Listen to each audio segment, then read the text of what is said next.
Carlos Bezerra, apostolado Glórias e Maria. Grande abraço ao professor Eduardo Cruz. Incomparável. Abraços também para você, João. Grande amigo. Poxa, fico muito feliz com o comentário, professor. Grande. Diz a Elaine, 2 grandes professores católicos, professor Carlos Bezerra e professor Eduardo Cruz. Precisamos vê-los juntos. Aliás, professor, eu gostaria de continuar a nossa conversa, então, voltando aqui um pouco mais para o âmbito de agora, para o âmbito prático, que o senhor falasse se há algum legado aproveitável dessas eleições de 2018 e do Bolsonaro. Aproveitável dessas eleições de 2018.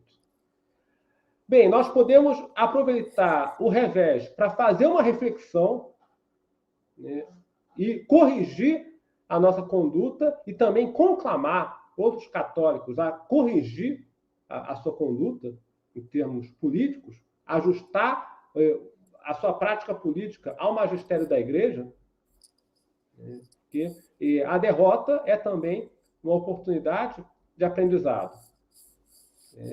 E outro saldo que a gente pode tirar dessas eleições é o número de católicos que foram eleitos para deputado, senador, prefeito, governador, etc. Enfim.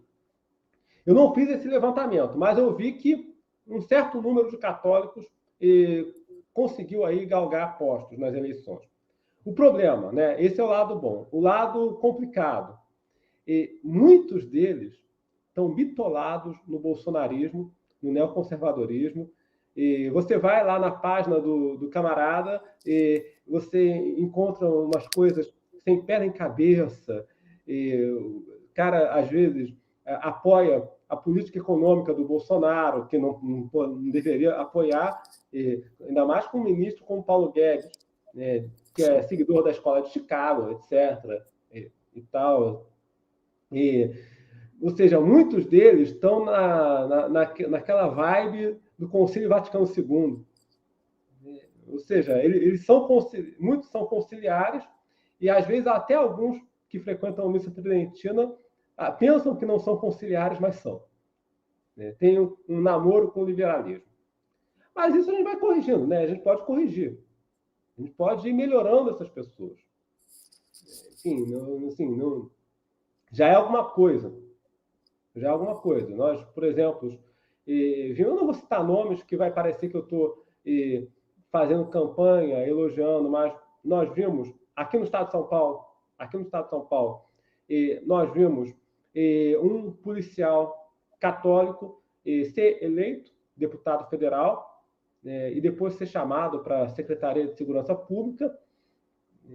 Enfim, mas é aquele católico que vai na missa nova, que dá muita ênfase no anticomunismo. Está correto, tem que dar ênfase no anticomunismo, está correto, mas tem que também abraçar outras pautas do magistério da Igreja, tem que estudar a doutrina, claro.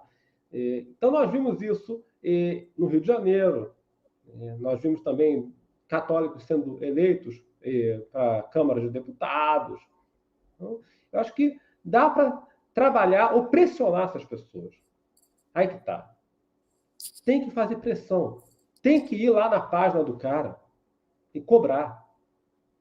E cobrar.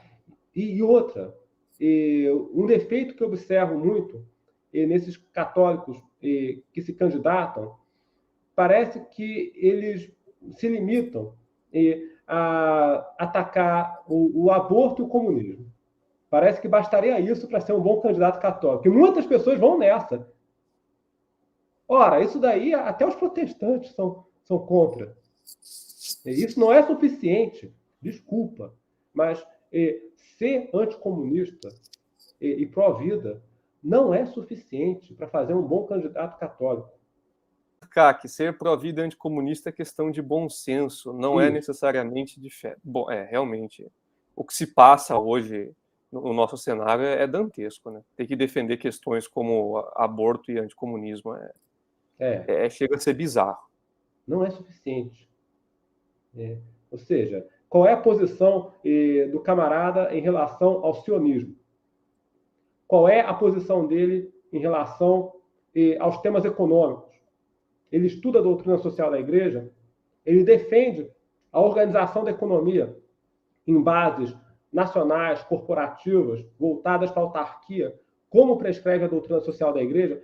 Será que pelo menos ele deu um desses economistas católicos de verdade, que procuraram teorizar política econômica de acordo com o magistério e, eventualmente, até implementar em cargos públicos? É aí que está a deficiência.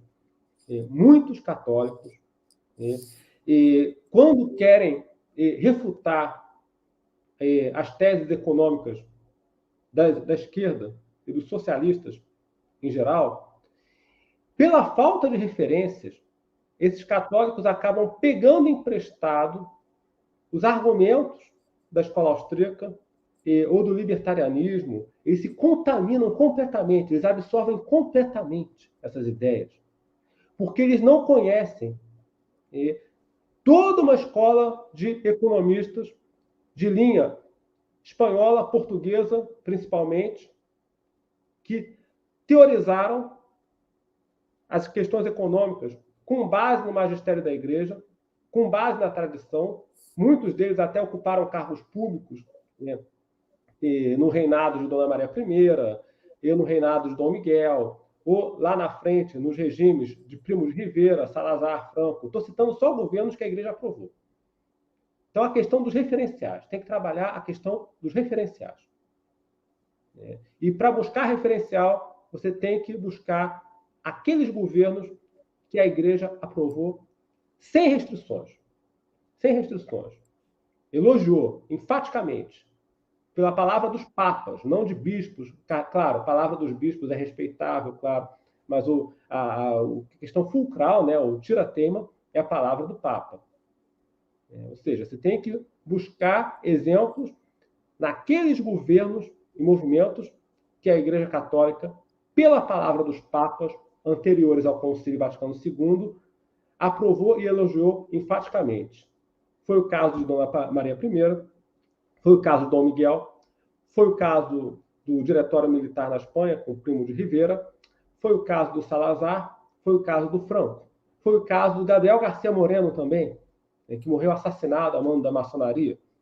Então é aí que os católicos precisam começar a buscar referenciais, autores, não só a respeito de economia, mas de outros temas, para melhorar sua formação e não ficar pegando emprestado, macaqueando, copiando o que eles encontram em página do Instituto Mises, essas bobagens aí, Instituto Rothbard da vida. Isso aí não tem nada a ver com o catolicismo. Enfim, então, eu diria que 2 saldos positivos que a gente pode tirar, né, dessas eleições, supondo que se possa tirar algo de bom de algo ruim, né? Que a própria democracia já é um problema. A própria democracia liberal já é um problema. Mas o São Vicente de Lerins dizia que Deus só permite o mal para dele tirar algum bem. Se não me engano, foi o São Vicente de Lerins que disse isso. A oportunidade de refletir. Bem, eu falei disso. Palestra que eu dei, antes da eleição, inclusive, em 5 de julho, palestra que eu dei, e lá no CDB, eu falei disso. Eu avisei. Nos países vizinhos, a esquerda está voltando ao poder. Isso em 5 de julho. Está lá. Eu falei. Os países vizinhos, os partidos de esquerda estão voltando ao poder. Então está na hora de rever a estratégia, antes que isso aconteça no Brasil. Será que esse receituário neoconservador funciona? E será que ele está de acordo com o magistério da Igreja para início de conversa? Se a resposta é não, então está na hora de mudar o receituário. Será que não está na hora da direita brasileira formular um programa com base em outros referenciais, outros autores, com base na doutrina social da Igreja, incorporar, inclusive, certas pautas, como a questão nacional, a proteção das classes mais desfavorecidas, enfim, que são questões que não podemos ignorar ou passar ao largo.